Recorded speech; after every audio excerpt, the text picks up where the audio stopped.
안녕하세요, 여러분. 오늘은 남신의주유동 박시봉방이라는 시의 두 번째 감상 시간이 되겠습니다.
아득한 옛날에 나는 떠났다. 이제는 참으로 이기지 못할 슬픔과 시름에 쫓겨 사랑하는 것은, 우러르는 것은, 나의 자랑은, 나의 힘은 없다. 바람과 물과 세월과 같이 지나가고 없다.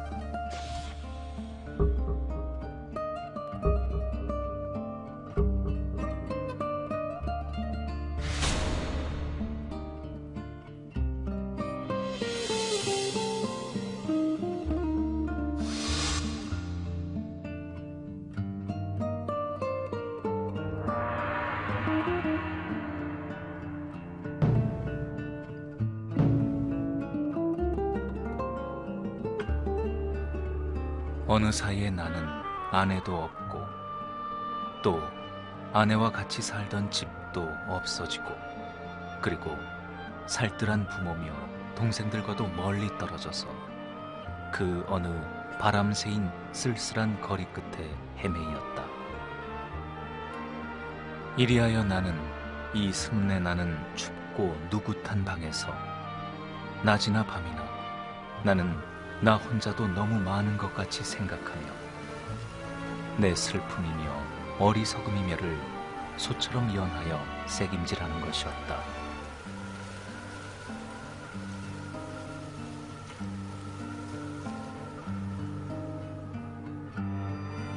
어두워 오는데 하이안이 눈을 맞을 그 마른 잎새에는 살랑살랑 소리도 나며 눈을 맞을 그 드물다는 굳고 정한 갈매나무라는 나무를 생각하는 것이었다.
백석에 관한 시를 잘 감상하셨나요?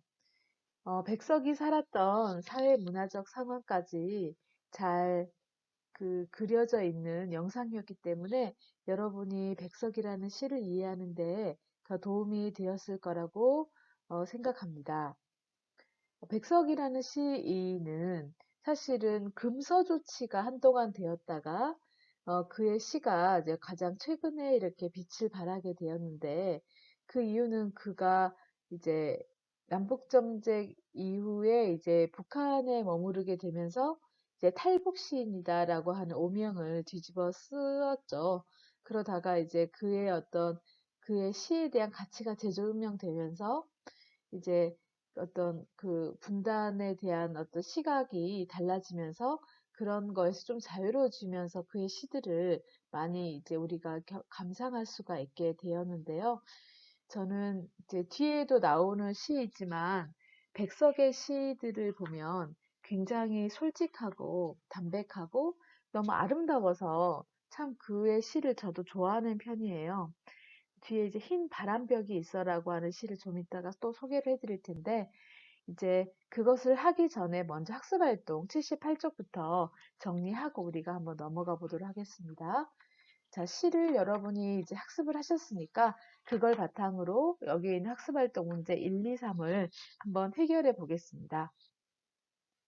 자, 이 시의 화자를 이해해 보자. 이 시의 화자는 어떤 사람일까? 이걸 이해하기 위해서 첫 번째, 화자가 처한 상황을 시 속에서 한번 우리가 끌어내어서 이야기를 해보자라고 하는데요.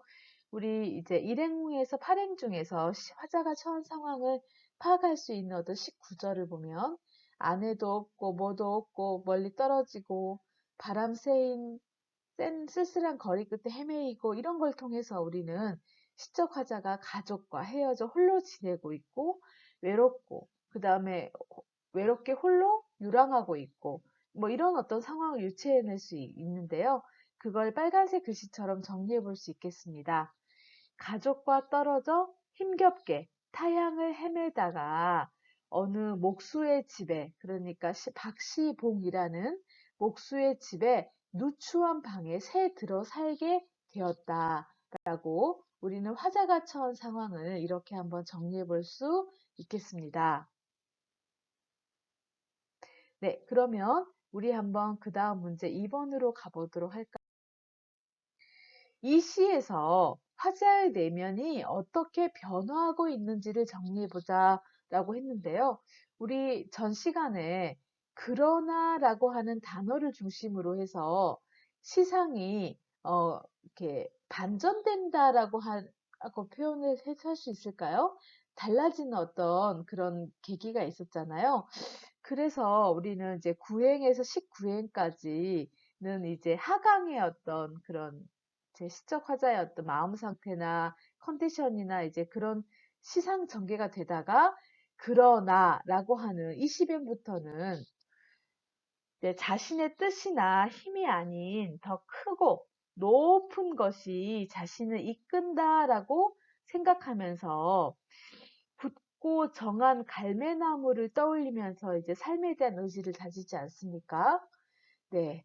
굳고 정한 갈매나무를 굳세고 바른 그 겨울바람에 겨울바람도 이겨내는 그런 갈매나무를 보면서 나도 저 갈매나무처럼 삶의 의지를 한번 다져볼까? 저 갈매나무도 누구도 보지 않는데 견디는 것처럼 나도 그렇게 의지를 다지면서 이제 삶을 한번 이끌어 가볼까? 하는 그런 모습이 24행부터 32행까지 또 들어있지 않겠습니까? 자, 그래서 우리는 이제 19행까지는 자신의 삶을 돌아보며 어떤 나는 왜 이렇게 살고 있어? 슬픔과 절망을 느끼는 시적 화자의 모습에서 20행부터는 그러나 혹시 이렇게 이제 어떤 운명들이 나를 끌어가는 거지. 내가 뭘 잘못해서 그런 게 아니야. 그리고 이것은 그냥 하나의 삶의 과정일 뿐이야. 또 뭐 쨍하고 볕들 날이 있겠지. 뭐 이런 식으로 생각하면서 자신을 이렇게 상승하는 어떤 생각으로 자기를 이끄는 것은 이제 20번째 행부터 이제 그렇다라고, 그래서 화자의 내면이 이렇게 달라졌다라고 하는 것을 우리는 이 시에서 반드시 이렇게 정리를 해 두셔야 합니다. 네, 그러면 이제 계속 이어서 78쪽에 깊이 알기를 가보도록 하겠는데요. 자, 보기를 통해 이 시의 작가가 슬픔을 어떻게 인식하는지를 바탕으로 이제 이 시에 드러난 어, 남신의주 유동 박시봉방이라는 시에 드러나 있는 슬픔이 어떤 슬픔인지를 우리 이해해보자라고 하는 이 문제는 작가를 이해하는 걸 통해서 그 작가의 생각을 돋보기로 이제 이 시를 들여다보자라고 하는 그런 맥락에서 이런 어떤 학습 활동이 나온 것 같습니다. 그러면 제가 이제 이 보기를 천천히 한번 읽어 드려 볼게요. 높은 시름이 있고 높은 슬픔이 있는 호는 복된 것이 아니겠습니까? 되게 역설적인 문장부터 시작하네요. 여러분 이걸 잘 생각하셔야 돼요. 시름이 막 크고 슬픔이 많은 것이 그런 영혼을 가진 그런 어떤 사람은 복되다. 그러니까 뭐 엄청 좋은 거지 않겠습니까? 라고 하는 걸로 시작하고 있는 걸로 우리가 볼 수 있어요. 좀 계속 가볼까요? 진실로 인생을 사랑하고 생명을 아끼는 마음이라면 어떻게 슬프고 시름차지 아니하겠습니까? 이것도 되게 생각해 볼 문장이네요. 인생을 사랑하고 생명을 아끼는 마음이라면 어떻게 슬프고 시름이 않은 사람이 되겠습니까? 그러니까 인생을 사랑하고 생명을 아끼는 마음이 있는 사람이라면 슬픔과 시름 이런 것들이 가득 차 있는 사람입니다. 라는 말인데 어떻게 동의가 되시거나 이해가 되시나요? 저는 이해가 돼요. 정말 깊이 이해가 됩니다. 지극한 아름다움은 지극한 슬픔이라고 생각하거든요. 네, 나중에 저와 함께 이 부분에 대해서 이야기를 나눠보도록 하고요. 계속 읽어보도록 하겠습니다. 시인은 슬픈 사람입니다. 세상의 온갖 슬프지 않은 것에 슬퍼할 줄 아는 혼입니다. 그러니까 시인은 누구나 보지만 나만 볼 수 있는 걸 볼 수 있는 사람이 바로 시인이죠. 풀 한 포기, 뭐 이렇게 떨어져 있는 어떤 뭐 그 흙 한 줌에서 많은 의미를 이끌어내는 사람이 시인이지 않겠습니까? 그래서 외로운 것을 즐기는 마음도 세상 더러운 속중을 보고 친구여 하고 부르는 것도 태양의 등진 거리를 다 떨어진 병정 구두를 끌고 휘파람을 불며 지나가는 마음도 다 슬픈 정신입니다. 이렇게 진실로 슬픈 정신에게야 속된 세상에 가득 찬 근심과 수고가 그 무엇이겠습니까? 시인은 진실로 슬프고 근심스럽고 괴로운 탓에 이 가운데서 즐거움이 그 마음을 왕래하는 것입니다. 지극한 슬픔 때문에 지극한 즐거움이 그 속에 또 존재하는 것이지 않겠습니까? 라고 하는 이야기인데요.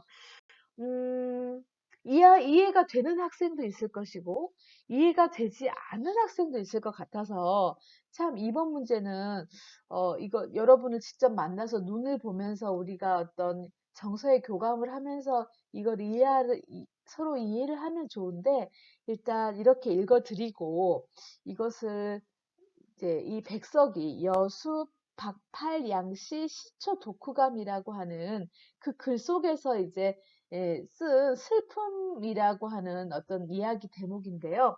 이걸 바탕으로 그러니까 남신우주 유동 박시봉방이라는 시에 드러난 슬픔을 이해해보자라고 하는 문제인데요. 좀 어렵죠? 네, 한번 어떻게 이제 이해를 하면 좋을지를 한번 읽어드리면 이 시의 작가인 백석은 높은 슬픔이 있는 호는 복되고 슬픔이 우리 삶에서 분리되지 않는다는 인식을 지니고 있습니다.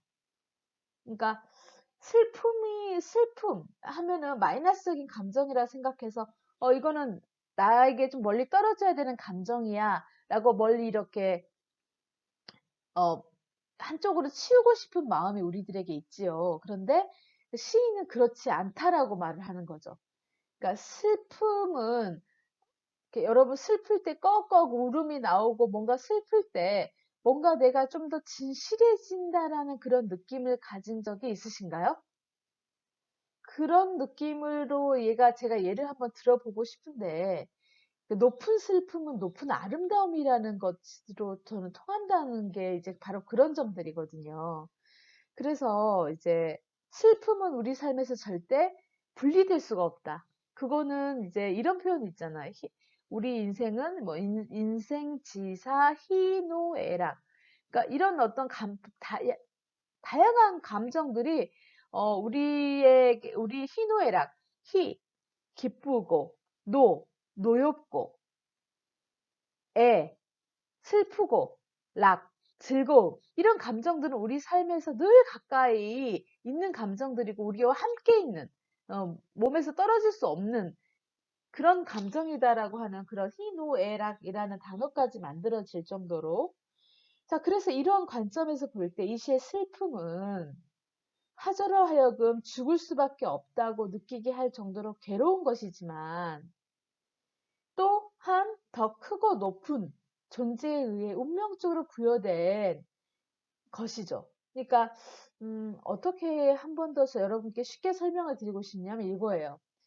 선생님도 기쁨은 가까이 하고 싶고 슬픔은 멀리 하고 싶었어요.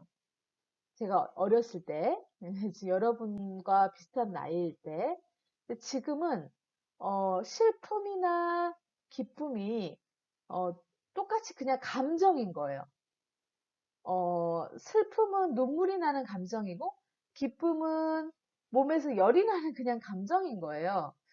그래서 이게 그냥 마치 봄, 여름, 가을, 겨울, 아침, 점심, 저녁, 이런 것처럼 그냥 저에게 왔다가 그냥 가는 그런 어떤 감정인 것처럼, 그냥 어떤 슬픔이라는 어떤 상황이 어떤 운명적으로 부여된 것으로 이제 시적화자가 생각을 한 거고, 그래서 이제 이 점을 깨달았을 때 시적화자는 어떤 이제 부정적인 감정들이 가라앉게 되고 뭔가 평정을 찾을 수 있게 되는 것으로서, 이제 이 시에 드러난 슬픔은 하나의 운명으로서 그냥 봄, 여름, 가을, 겨울처럼 그냥 왔다가 지나가는 어떤 그냥 그 자연의 질서 같은 그런 어떤 감정이지 않나라고 우리가 이제 해석해 볼 수 있는 것입니다. 네, 그러면 그 다음 문제 3번으로 가보죠.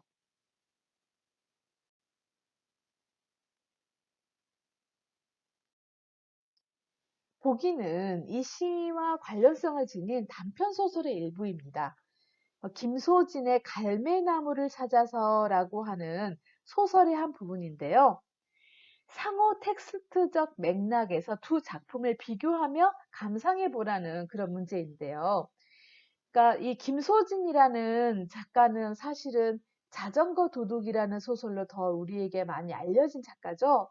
이 작가가 백석의 이 남신의주 유동 박시봉방에 등장한 갈매나무의 영감을 받아서 이제 현대 소설 작가로서 김소진 작가가 이제 이 소설을 지었어요. 어떤 내용인지 선생님이 읽어드릴게요. 전체 줄거리는 이런 거예요. 이혼의 상처를 지닌 시인 두현이 오랜만에 아내와 교제하던 때 자주 들르던 교외의 한 찻집을 찾아 주인과 이야기를 나눕니다.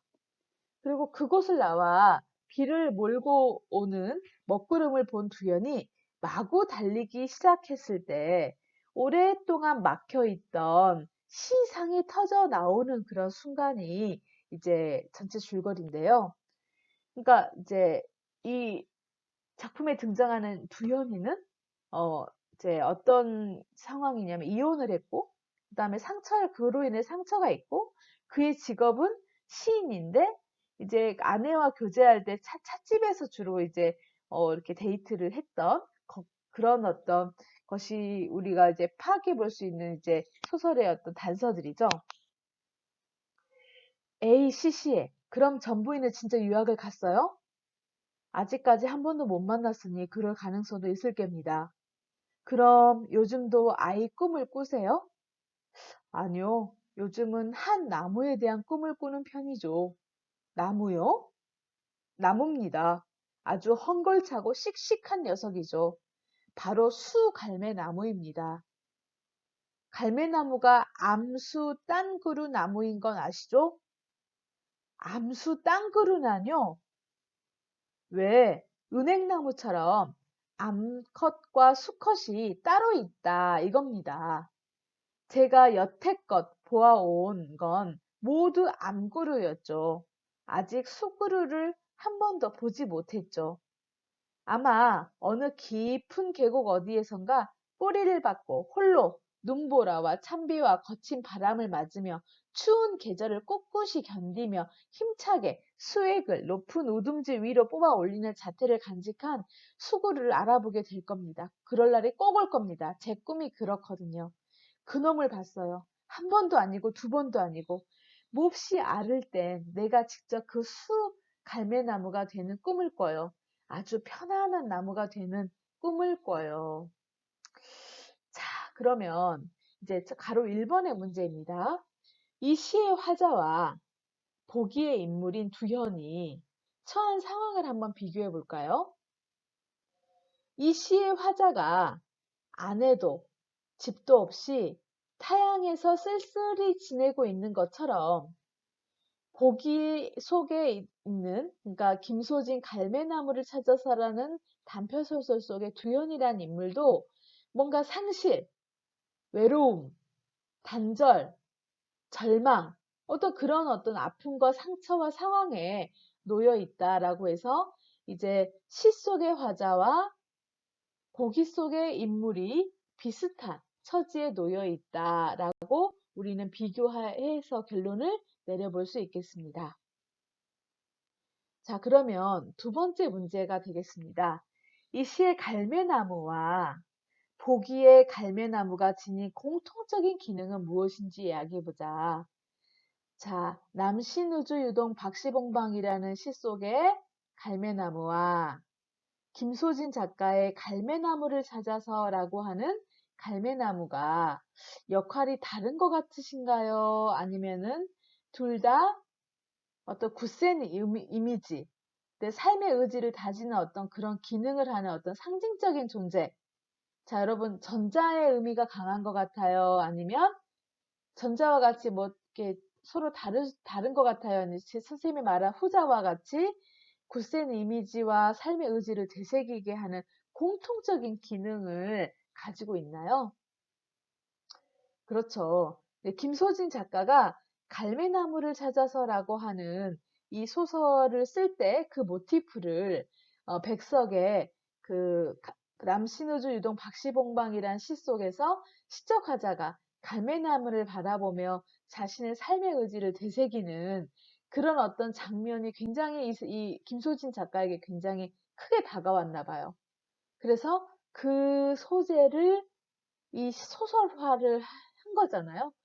그 맥락을 그대로 끌고 왔어요. 그래서 이 시와 보기에 갈매 나오는 모두 굳센 이미지를 지닌 소재로서 시 화자와 소설 속 인물로 하여금 삶의 의지를 되새기게 하는 기능을 하고 있다라는 것이 공통적인 기능이라고 볼 수 있겠습니다.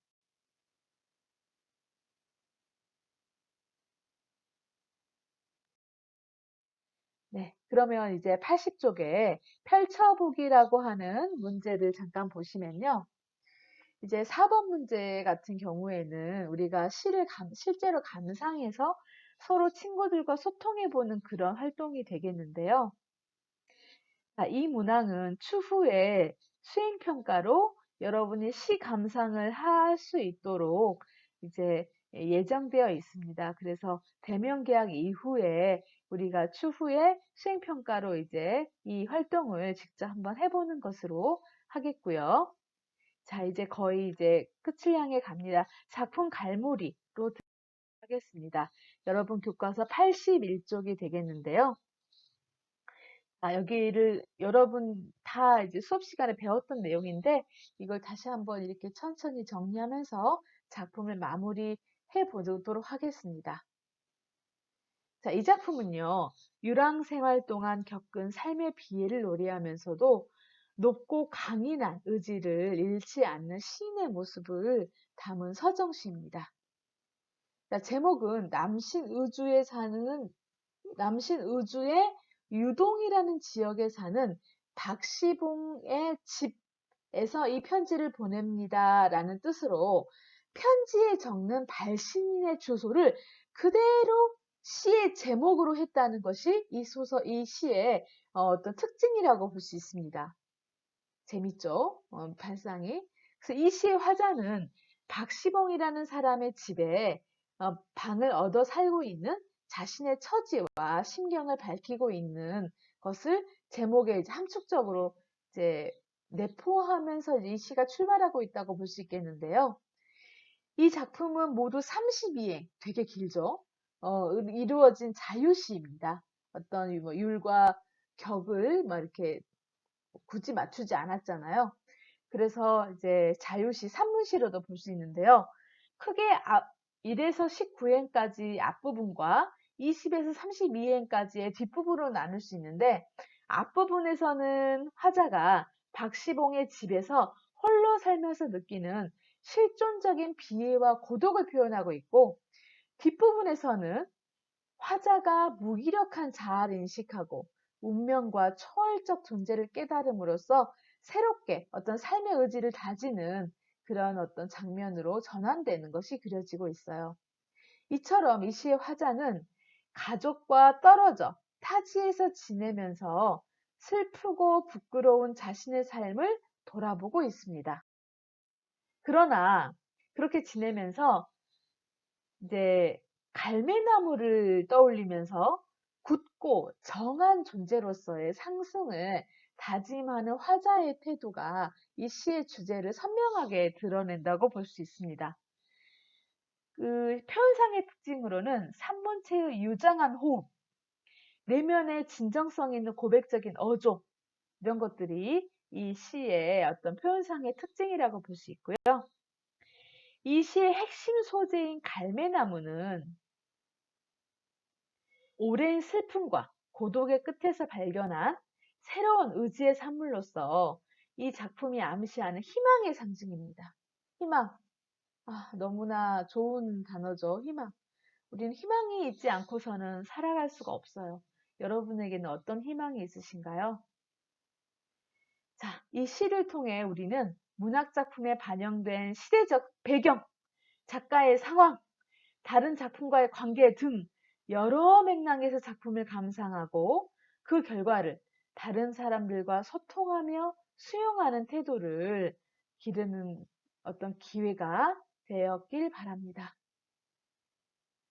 자, 더 읽을 거리로 백석의 흰 바람벽이 있어 라는 시와 김남조 시인의 겨울바다라고 하는 시를 더 읽을 거리로 이 교과서에서 제시를 했는데요. 이 두 개의 이 흰 바람벽이 있어와 겨울나무가 이 백석의 남신의주 유동 박시봉방과 어떻게 연결고리가 있는지를 여러분이 한번 감상해 보신다면 분명히 연결고리가 이거구나라고 하는 것을 찾아낼 수 있는데요. 자, 남신의주 유동 박시봉방이라는 시와 첫 번째로 관련이 있다고 이 책에서 제시한 백석의 흰 바람벽이 있어 라고 하는 시에 대해서 한번 탐구해 보도록 하겠습니다. 자, 먼저 제가 낭낭한 목소리로 한번 읽어봐 드릴게요. 오늘 저녁 이 좁다란 방의 흰 바람벽에 어쩐지 쓸쓸한 것만이 오고 간다. 이 흰 바람벽에 희미한 15촉 전등이 지치운 불빛을 내어던지고 때글은 다 낡은 무명 셔츠가 어두운 그림자를 휘이고 그리고 또 다디단 따끈한 감주나 한 잔 먹고 싶다고 생각하는 내 가지가지 외로운 생각이 헤매인다. 그런데 이것은 또 어인 일인가? 이 흰 바람벽에 내 가난한 늙은 어머니가 있다. 내 가난한 늙은 어머니가 이렇게 시퍼러둥둥하니 추운 날인데 차디찬 물에 손을 담그고 무으며 배추를 씻고 있다. 또 내 사랑하는 사람이 있다. 내 사랑하는 어여쁜 사람이 어느 먼 앞대 조용한 개포가의 나지막한 집에서 그의 지아비와 마주 앉아 대국국을 끓여 놓고 저녁을 먹는다. 벌써 어린 것도 생겨서 옆에 끼고 저녁을 먹는다. 그런데 또 이즈막하여 어느 사이엔가 이 흰 바람벽엔 내 쓸쓸한 얼굴을 쳐다보며 이러한 글자들이 지나간다. 나는 이 세상에서 가난하고 외롭고 높고 쓸쓸하니 살아가도록 태어났구나. 그리고 이 세상을 살아가는데 내 가슴은 너무도 많이 뜨거운 것으로, 호젓한 것으로, 사랑으로, 슬픔으로 가득 찬다. 그리고 이번에는 나를 위로하는 듯이, 나를 울력하는 듯이 눈질을 하며 주먹질을 하며 이런 글자들이 지나간다. 하늘이 이 세상을 내일 적에 그가 가장 귀해하고 사랑하는 것들은 모두 가난하고 외롭고 높고 쓸쓸하니 그리고 언제나 넘치는 사랑과 슬픔 속에 살도록 만드신 것이다. 초생딸과 바구니꽃과 짝새와 당나귀가 그러하듯이, 그리고 또 프랑시스 잠과 도연명과 라이너 마리아 릴케가 그러하듯이. 자, 여러분 백석의 시 두 번째 것을 이제 경험하셨는데요. 백석의 시의 어떤 경향이 약간 그 전에 배웠던 남신우주 유동 박시봉방이라는 시하고 이렇게 비교해 봤을 때도 어느 정도 겹치는 부분이 분명히 있었을 거예요. 그리고 또한 이 시에서 여러분은 마음에 드는 구절들도 또 발견이 됐을 건데요. 선생님은 여기에서 되게 마음에 드는 구절이 이제 하늘이 이 세상을 내일 적에 가장 귀하고 사랑하는 존재들은 가난하고 외롭고 높고 쓸쓸하게, 그렇지만 언제나 넘치는 사랑과 슬픔 속에 살도록 만들어 주셨어 라고 하는 이 구절이 선생님 가슴속에 콕 박히네요. 이 구절은 되게 유명한 구절이에요. 그리고 많은 어떤 문학작품이나 아니면 카페나 이런 데 이렇게 인용이 되어서 이제 걸리기도 하는 구절이니까 여러분이 이 시를 기억한다면 이제 평소에 문화적 소양을 이제 발휘할 수 있을 거라고 보는데요. 이 시에 대한 해석 아래 빨간색 글씨 한번 봐볼까요? 이 시는요, 타향에서 외롭고 힘겹게 지내고 있는 화자가 삶에 대해서 성찰을 하고 또한 자신의 운명을 긍정적으로 인식하게 되는 과정을 그린 현대시로서 이 시에서 굉장히 중요한 어떤 시어라 함은 흰 바람벽입니다. 이 흰 바람벽은요, 화자의 삶의 어떤 면모 혹은 내면을 비추는 기능을 하는데, 이제 이 흰 바람벽을 통해 화자는 이제 자기 자신을 성찰하면서 고단한 현실에서도 자기 자신을 귀한 존재라고 이제 생각하면서 자신에게 주어진 삶을 수용해야겠구나 라고 하는 그런 다짐을 이제 이 흰 바람벽을 통해서 이제 이룩하는 그런 어떤 기능이 있는 거죠.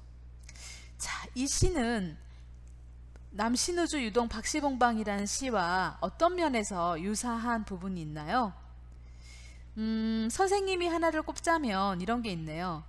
이제 그 남신우주 유동 박시봉방에서도 뭔가 자기 자신에 대해서 절망하는 하강적 이미지에서 이제 어떤 그러나 하면서 어떤 기회의 도약대를 통해서 다시 이제 자기의 어떤 스트레스나 힘듦이나 이런 것들을 이렇게 내면을 긍정하면서 운명을 받아들이면서 이렇게 극복하잖아요. 올라가잖아요. 상승을 하잖아요. 그런 것처럼 이 시에서도 이제 흰 바람벽을 통해서 자신의 어떤 이제 하강적인 이미지들을 맛보았다가 그 흰 바람벽에서 또 그리웠던 어머니, 사랑했던 여자, 이런 것들이 비춰지면서 이제 갑자기 자신의 인생이 좀 꽉 차는, 어떤 내면이 차오르는 그런 걸 경험하면서, 아, 나는 이 세상에 가난하고 외롭고 높고 쓸쓸하니 살아가도록 태어났구나. 이 단어들 한번 보시면요. 가난하다, 외롭다, 높다, 쓸쓸하다. 이게 서로 이렇게 연결이 되지 않는 단어인데, 이 시에서는 이 가난하고 외롭고 높고 쓸쓸하다라는 이 단어가 왠지 굉장히 잘 어울리지 않나요?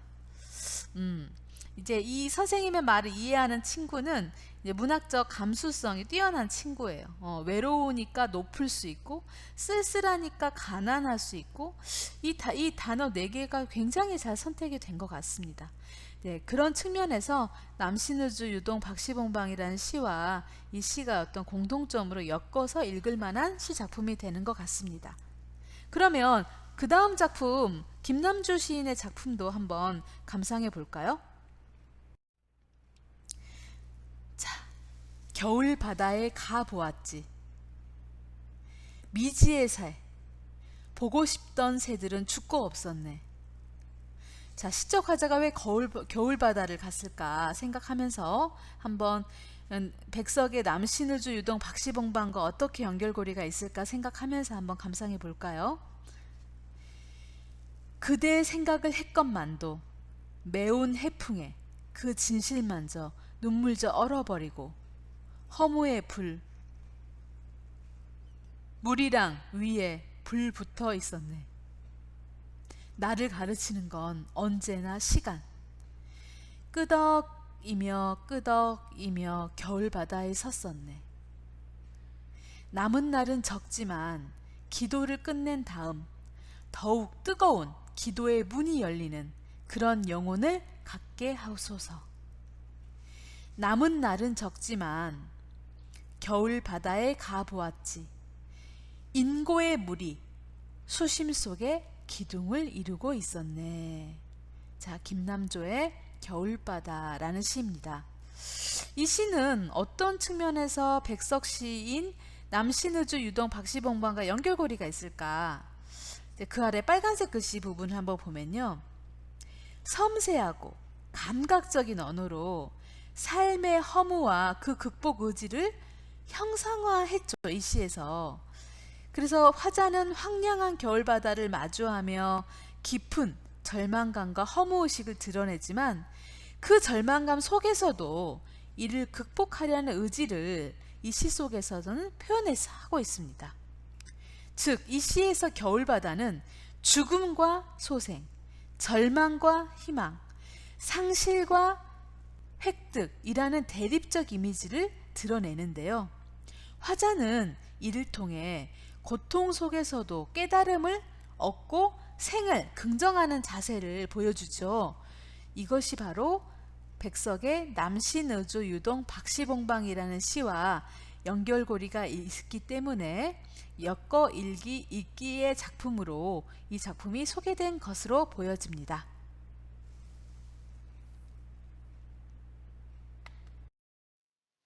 자, 그 백석의 시인 흰 바람벽이 있어와 김남조의 겨울바다는 모두 어려움을 극복하려는 의지가 동일하게 존재하기 때문에 그 점이 백석의 남신우주 유동 박시봉방이란 시와 엮어서 읽을 만한 시가 되겠습니다. 자, 그러면 핵심 정리 한번 가고 이제 이 작품을 마무리하겠는데요. 갈래, 성격, 제재, 주제. 눈으로 한 번씩 확인하시고요. 자, 특징은 편지 형식을 빌려 화자의 근황을 드러내는 방식으로 소속적인 소재와 방언을 활용하여 향토적 분위기를 형성하였으며, 산문적인 서술 형태를 취하지만 쉼표를 통해 내재를 획득하면서 이제 자유시로서의 어떤 형식을 갖추었다라고 볼 수 있겠습니다. 자, 여기까지 하겠습니다. 모두 고생하셨습니다.